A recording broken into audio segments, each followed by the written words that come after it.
لیکن اس تمام گفتگو کے بعد جو قراردادیں اس اجتماع کی طرف سے منظور ہونی چاہیے وہ میں آپ حضرات کی خدمت میں پیش کر رہا ہوں. ان کو منظور کرنے کے بعد پھر انشاءاللہ حضرت مولانا فضل الرحمان صاحب دامت برکاتہم العالیہ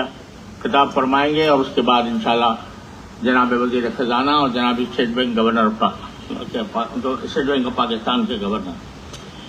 یہ پہلی قرارداد ہے اور اس میں یہ کہا گیا ہے کہ تمام مکاتب فکر کے علماء، دینی تنظیموں اور تاجر برادری کا یہ نمائندہ اجتماع وفاقی شرعی عدالت کے اس فیصلے کا خیر مقدم کرتا ہے جس میں حکومت پاکستان کو ہدایت کی گئی ہے کہ وہ 5 سال کی مدت میں ملکی معیشت کو سود سے پاک کر کے غیر سودی اسلامی نظام معیشت قائم کرے. پاکستان کے ہر دستور میں یہ بات درج تھی کہ ربا کو جتنی جلد ممکن ہو ختم کیا جائے گا. اس موقع پر محترم وزیر خزانہ جناب اسحاق ڈار صاحب نے یہ اعلان کیا ہے کہ اسٹیٹ بینک اور نیشنل بینک آف پاکستان کی طرف سے دائر کی ہوئی اپیلیں واپس لی جا رہی ہیں اور وفاقی شرعی عدالت کے حالیہ فیصلے پر عمل کرتے ہوئے ملک سے سود ختم کرنے کے لیے سنجیدگی سے کام کیا جائے گا. ہر مکتب فکر کے علماء کرام، دینی تنظیموں اور تاجر برادری کا یہ نمائندہ اجتماع اس اعلان کا خیر مقدم کرتے ہوئے حکومت کو اس کام میں ہر ممکن تعاون کا یقین دلاتا ہے اور مطالبہ کرتا ہے کہ اس اہم کام کے لیے ایسے فوری اقدامات اٹھائے جائیں جن سے اس مقصد کی طرف بامانہ پیش رفت واضح طور پر نظر آئے. دوسری قرارداد ہے کہ یہ نمائندہ اجتماع اس بات پر تشویش کا اظہار کرتا ہے کہ اگرچہ اسٹیٹ بینک اور نیشنل بینک آف پاکستان نے وفاقی شرعی عدالت کے فیصلے کے خلاف سپریم کورٹ میں دائر اپیلیں واپس لینے کا اعلان کر دیا ہے، لیکن جن پرائیویٹ بینکوں اور مالیاتی اداروں نے اپیلیں دائر کی تھیں انہوں نے ابھی تک وہ اپیلیں واپس نہیں لی، اور ان میں یہ موقف بھی اختیار کیا گیا ہے کہ بینکوں اور مالیاتی اداروں میں جو سود لیا اور دیا جاتا ہے وہ ربا کی تعریف میں نہیں آتا. حالانکہ یہی وہ موقف ہے جو 3 مرتبہ اعلیٰ عدالتوں نے مستحکم دلائل کے ساتھ مکمل طور پر رد کر دیا ہے. پہلے یہ مسئلہ وفاقی شرعی عدالت میں زیر بحث آیا سن 1991 میں، اس نے حکومت کو سود ختم کرنے کی ہدایت کی. پھر سپریم کورٹ کی شریعت اپیلٹ بینچ نے میں یہ اپیل 8 سال زیر التوا رہی اور آخرکار اس نے بھی سپریم کورٹ کی تاریخ کا سب سے ضخیم فیصلہ دیا جس میں وفاقی شرعی عدالت کے فیصلے کو برقرار رکھا. اس کے خلاف ایک ریویو پٹیشن دائر کی گئی اور بینچ کو توڑ کر ایک نئی بینچ بنائی گئی جس نے یہ مسئلہ دوبارہ وفاقی شرعی عدالت کو بھیج دیا، جہاں وہ 20 سال تک پڑا رہا. اب 2022 میں اس عدالت نے بھی تفصیلی سماعت کے بعد وہی فیصلہ دیا جو اس سے پہلے 2 اعلیٰ عدالتیں دے چکی ہیں. اس طرح یہ 3 اعلیٰ عدالتوں کا متفقہ فیصلہ ہے جو قرآنی احکام کے عین مطابق ہے. اب اس کے خلاف ایک بار پھر اپیلیں دائر کرنے کا مطلب اس کے سوا کچھ نہیں ہے کہ اس متفقہ فیصلے کو 31 سال کی جد و جہد کے بعد پھر غیر معینہ مدت کے لیے سرد خانے میں ڈالنے کا بہانہ بنایا جائے. لہذا یہ نمائندہ تمام مکاتب فکر کے علماء، دینی تنظیموں اور تاجر برادری کا یہ نمائندہ اجتماع ان پرائیویٹ بینکوں اور مالیاتی اداروں سے پرزور مطالبہ کرتا ہے کہ اسٹیٹ بینک اور نیشنل بینک کی طرح وہ بھی اپنی اپیلیں فوراً واپس لے کر اپنے نظام کو سود سے پاک کرنے کی کوشش میں لگ جائیں اور اللہ تعالیٰ اور اس کے رسول صلی اللہ علیہ وسلم سے جنگ ٹھاننے کے گناہ سے اپنے آپ کو بچائیں. یہاں میں بھی یہ بھی عرض کر دوں کہ جناب مفتاح اسماعیل صاحب جو پہلے گزشتہ وزیر خزانہ تھے، انہوں نے تمام بینکرز کا ایک اجتماع اسٹیٹ بینک میں بلایا تھا اور اس میں یہ بات رکھی گئی تھی اور اس کے تمام شبہات اور اشکالات کا ہم نے جواب بھی دیا تھا، اور اس میں یہ طے کیا گیا تھا کہ اگر کوئی وفاقی شرعی عدالت کے فیصلے میں کوئی بات وضاحت طلب ہے تو اس وضاحت کو بجائے اپیل کے ذریعے سپریم کورٹ سے طے کرانے کے خود وفاقی شرعی عدالت میں ریویو داخل کیا جا سکتا ہے اور اس وضاحت کو وہاں سے حاصل کیا جا سکتا ہے. یہ بات تقریباً سب کے اتفاق سے طے ہو گئی تھی، مگر افسوس ہے کہ ابھی تک پرائیویٹ بینکوں نے اپنی اپیلیں واپس نہیں لی اور وفاقی شرعی عدالت کی طرف رجوع نہیں کیا. اگر انہوں نے یہ اپیلیں واپس نہ لیں تو یہ اجتماع عوام سے یہ اپیل کرنے میں حق بجانب ہے کہ وہ ایسے بینکوں اور مالیاتی اداروں کا بائیکاٹ کریں، اور یہ اللہ اور اس کے رسول سے جنگ ٹھاننے کا کم سے کم نتیجہ ہوگا۔ تیسری قرارداد،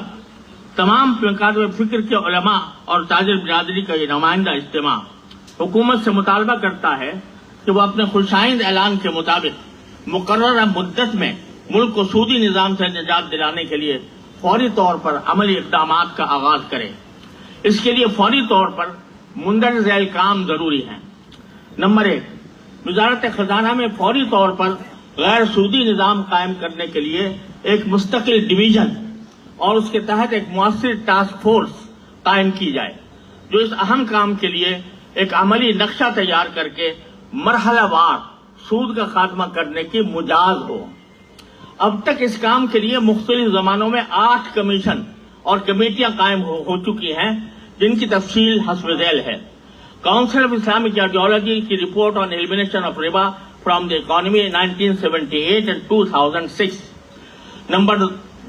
3، report on banks and financial institutions by the commission for Islamization of economy June 1992۔ Report of Commission for Transformation of the Financial System, August 2001. Report of the Task Force of Ministry of Law, Justice and Human Rights, 2002. Report of the Task Force of Ministry of Finance to propose measures to convert government borrowings into project-related financing according to Sharia, June 2002. Number 7, the report of Self-Reliance Commission prepared under the Ministry of Planning, 1991.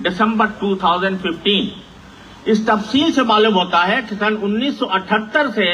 سن 2015 تک مختلف اداروں نے اس موضوع پر تفصیلی غور و خوض کر کے ضخیم رپورٹیں تیار کی ہیں۔ یہ تمام کمیشن اور کمیٹیاں علماء کرام اور مالیاتی ماہرین پر مشتمل تھیں اور سب کا متفقہ نقطہ یہ تھا کہ ملک سے سود کا خاتمہ قابل عمل ہے اور ان میں اس کام کا طریقہ کار بھی تجویز کیا گیا تھا،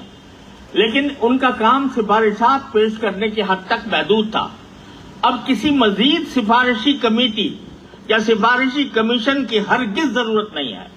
اس کے بجائے ایسی بااختیار ٹاسک فورس کی ضرورت ہے جو ان سفارشات کو عملی طور پر نافذ کرنے کا اختیار رکھتی ہو۔ نمبر 2،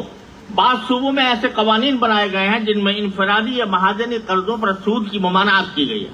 یہ قوانین پورے ملک میں نافذ کر دیے جائیں۔ نمبر 3، بعض ادارے ایسے ہیں جنہیں فوری طور پر سود سے پاک کرنے میں کوئی بڑی رکاوٹ نہیں ہے، مثلا NIT unit, house building finance corporation, pension fund, saving funds اور کنزیومر فائنانس کے دوسرے شعبے، ان کو بلا تاخیر فوراً سود سے پاک کیا جائے۔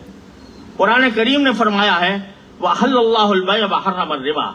یعنی اللہ تعالیٰ نے بیع کو حلال کیا ہے اور سود کو حرام قرار دیا ہے۔ اس آیت کے مطابق سود کا اصل متبادل بیع ہے، لیکن موجودہ قوانین بینکوں اور مالیاتی اداروں کو براہ راست بیع اور تجارت سے منع کرتے ہیں۔ ان قوانین پر نظر ثانی کر کے بینکوں اور مالیاتی اداروں سے یہ پابندی اٹھائی جائے۔ یہاں میں بھی یہ بھی عرض کر دوں کہ ہم یقیناً یہ بات سمجھتے ہیں کہ یہ ایک بڑا ضخیم کام ہے اور مرحلہ وار ادا ہوگا، لیکن تدریج وہی قابل قبول ہوتی ہے جس میں مرحلے طے ہوں کہ فلاں مرحلے تک ہم یہ کام کریں گے، اس کے بعد فلاں مرحلے تک یہ کام کریں گے۔ اس طرح وہ اگر تنفیذ کا یہ عمل کیا جائے، اور چونکہ اس سے پہلے متبادل سسٹم جاری تھا، متوازن یعنی متوازی سسٹم جاری تھا، parallel system, interest based system اور اسلامک سسٹم، تو اس واسطے بعض جگہ اسلامی بینکوں کو کچھ کمپرومائزز بھی کرنے پڑے، لیکن جب پوری ملکی سطح پر یہ کام ہو تو اس میں ان کمپرومائزز کے بجائے ان کو صحیح معنی میں اسلامی روح کے مطابق اس پر عمل کرنے کی کوشش کی جائے۔ یعنی ہماری اب تک جو اکانومی ہے وہ ڈیٹ بیسڈ اکانومی ہے۔ اسلام کا اصل طریقہ یہ ہے کہ وہ اکویٹی بیسڈ اکانومی ہو، اس کی طرف پیش قدمی کرنی ضروری ہے۔ یہ آخر چوتھی قرارداد یہ ہے کہ الحمدللہ ملک کے دستور کی دفعہ 227 غیر مبہم الفاظ میں یہ قرار دیتی ہے کہ ملک کے موجودہ تمام قوانین کو قرآن و سنت کے مطابق بنایا جائے گا اور قرآن و سنت کے خلاف کوئی قانون نہیں بنایا جائے گا۔ اس دفعہ کو عملی طور پر مؤثر بنانے کے لیے دفعہ 203 کے ذریعے وفاقی شرعی عدالت کا قیام عمل میں لایا گیا تھا اور اس کے فیصلوں کے خلاف اپیلوں کے لیے سپریم کورٹ میں شریعت اپیلٹ بینچ تشکیل دی گئی تھی۔ ان دونوں عدالتوں میں علماء ججز کی شمولیت بھی ضروری تھی۔ تمام مکاتب فقہ کے علماء اور تاجر برادری کا یہ اجتماع اس بات پر تشویش کا اظہار کرتا ہے کہ اس وقت یہ اہم ترین ادارے تقریباً معطل پڑے ہوئے ہیں۔ وفاقی شرعی عدالت میں اس وقت صرف 2 جج ہیں اور کوئی عالم دین اس میں شامل نہیں، جبکہ شروع میں یہ عدالت 7 ججوں پر مشتمل تھی، جن میں 30 جج علماء دین تھے۔ اسی طرح سپریم کورٹ کے شریعت اپیلٹ بینچ عرصہ دراز سے تقریباً معطل ہے۔ بہت سے اہم مقدمات سال ہر سال سے زیر التوا ہیں اور بینچ کا اجلاس شاذ و نادر ہی ہوتا ہے۔ لہذا اجتماع حکومت سے مطالبہ کرتا ہے کہ وفاقی شریعت عدالت اور سپریم کورٹ کی شریعت بینچ کو فعال بنایا جائے اور ان کی خالی جگہوں کو علماء سے پر کیا جائے۔ یہ آخری قرارداد ہے جو اگرچہ براہ راست سود سے متعلق نہیں ہے لیکن اپنی اہمیت رکھتی ہے کہ یہ اجتماع پچھلی حکومت میں منظور کیے ہوئے ٹرانسجینڈر ایکٹ کے بارے میں مطالبہ کرتا ہے کہ اس میں ترمیم کر کے اسے شریعت کے مطابق بنایا جائے۔ جن لوگوں میں مرد اور عورت دونوں کی مشابہت پائی جاتی ہے ان کے حقوق کا تحفظ اور معاشرے میں انہیں باعزت مقام دینا بے شک ضروری ہے، لیکن ان کی صنف یعنی سیکس کا تعین ایک خالص حیاتیاتی بایولوجیکل معاملہ ہے اور شریعت نے بھی اس کو طبی اصولوں پر چھوڑا ہے۔ اس بات کا کوئی جواز نہیں کہ ایک شخص کو جو طبی اعتبار سے مرد ہو صرف اس کی خواہش کی بنیاد پر عورت قرار دیا جائے، یا جو شخص طبی اعتبار سے عورت ہو صرف اس کی خواہش کی بنیاد پر مرد تصور کیا جائے۔ ٹرانسجینڈر کی اصطلاح اسی غیر معقول اور غیر شرعی تصور پر مبنی ہے، اس لیے اس ایکٹ کے بارے میں پارلیمنٹ میں جو ترمیمیں پیش کی گئی ہیں ان کے مطابق اس ایکٹ میں فوری طور پر وہ ترمیمیں نافذ کی جائیں۔ ٹرانسجینڈر کی اسی غیر معقول اور غیر شرعی بنیاد پر جوائے لینڈ کے نام سے جو بدنام زمانہ فلم جاری کی گئی ہے وہ اسلامی اور پاکستانی اقدار کے یکساں خلاف ہے۔ اس کی نمائش پر پابندی کا جو فیصلہ پنجاب حکومت نے کیا ہے ہم اس کا خیر مقدم کرتے ہیں اور وفاق اور دوسرے صوبوں سے بھی مطالبہ کرتے ہیں کہ وہ بھی اس پر پابندی عائد کریں۔ یہ 5 قراردادیں آپ حضرات کو منظور ہیں ماشاءاللہ۔ اب میں حضرت مولانا فضل الرحمان صاحب دامت برکاتہم سے درخواست کروں گا، کیونکہ حضرت مولانا فضل الرحمان صاحب اس سیمینار کے انعقاد میں انہوں نے بہت رہنما کا کردار ادا کیا ہے۔ عرصے دراز سے جیسے میں نے شروع میں کہا تھا مجھے یہ خواہش تھی کہ تمام مکاتب فقہ کے علماء کسی اجماعی مسئلے پر متحد ہو کر ایک مستقل فورم ایسا بنائے جہاں پر ہم اجماعی مسائل کو پر غور کر کے اس کے بارے میں قراردادیں طے کر سکیں۔ حضرت مولانا فضل الرحمان صاحب نے مجھے فرمایا کہ اب اس کا وقت آ گیا ہے سود کے سلسلے میں، تو ان کی یہ تجویز پر ہی میں نے یہ ساری کارروائی کی ہے۔ اللہ تعالیٰ ان کو بہترین جزا عطا فرمائے۔